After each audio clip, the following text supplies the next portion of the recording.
Good morning, friends. Today we are going to discuss simple sorting algorithms. This is in continuation with the first think, pay, share activity where I have proposed algorithm to design an algorithm which sorted a given list of array in an ascending order. Here there are simple sorting algorithms that will be used for sorting the list of array in ascending or descending order. The first sort, that is bubble sort. This is a type of sort that sorts the list into a proper order.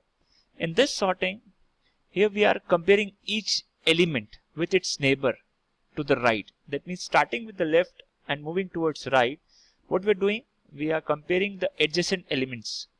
We are checking two elements at a time and moving into the right direction. If they are out of order, then swap them.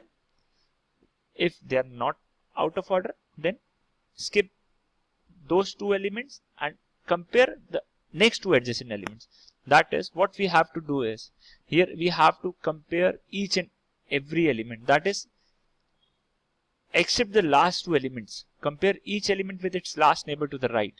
What we have to do, we have to compare two elements starting with the leftmost element, that is at position a of 0 and a of 1. I'll show you an example.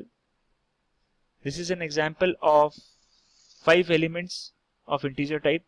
Here it is 7, 2, 8, 5, 4. Here we have to apply bubble sort. What we have to do is, we have to compare two elements at a time, that is 7 and 2. If 7 is greater than 2, we'll swap 2 and 7 with the help of a temporary variable, and 2 is here and 7 is here. Again, we'll check for the next two adjacent elements, that is 7 and 8. If 7 is greater than 8, then swap, else no swap. Here we can see 7 is not greater than 8, so it is on its fixed position, it's on proper position. We will not change its positions, so the hierarchy of number will be 2, 7, 8. Now we'll check 8 and 5. 8 is greater than 5, so we'll swap 8 instead of 5. So 8 and 5 will be swapped and the resultant would be 2, 7, 5, 8. Now we have to compare 8 and 4. That is 8 is greater than 4, and in this way we'll swap 8 with 4. So what we'll be getting is 2, 7, 5, 4, 8.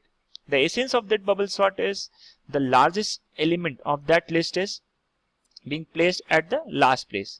While continuing the algorithm, we'll see in the next iteration, second highest element, that is 7, is being shifted to its proper place. In third iteration, element number 5 is shifted to its position.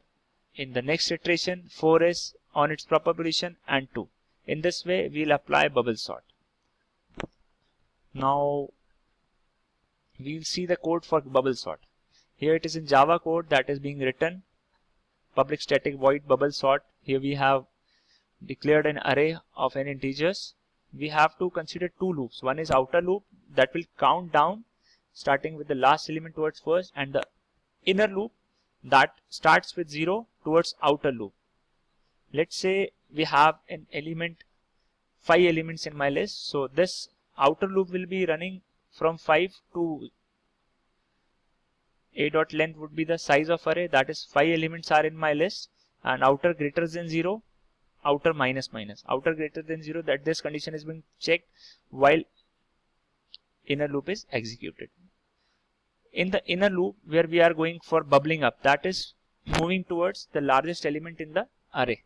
What we are checking is, we are checking a condition with the help of this inner loop. If the array is out of order, that is, if the inner element of array, or what we can say, the value of inner array is greater than value of inner plus 1 array. That is, if a of 0 is greater than a of 1, then we'll swap this number with the help of this temporary variable, and in this way we'll do this to complete the algorithm.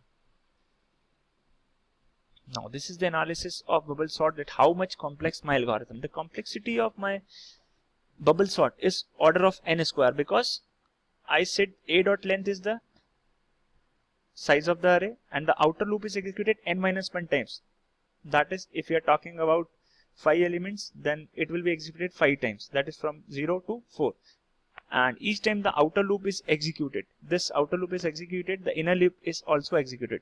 So inner loop's complexity would be it would be executing n-1 times, as outer loop is executing n-1 times. On an average, inner loop executes about n-2 times for each execution of the outer loop. And in the inner loop, the comparison is always done constant time. Let's say that constant time would be k. So the swap might be done in that constant time. So result would be n for the outer loop and n/2 for the inner loop, and k is for swapping those two elements.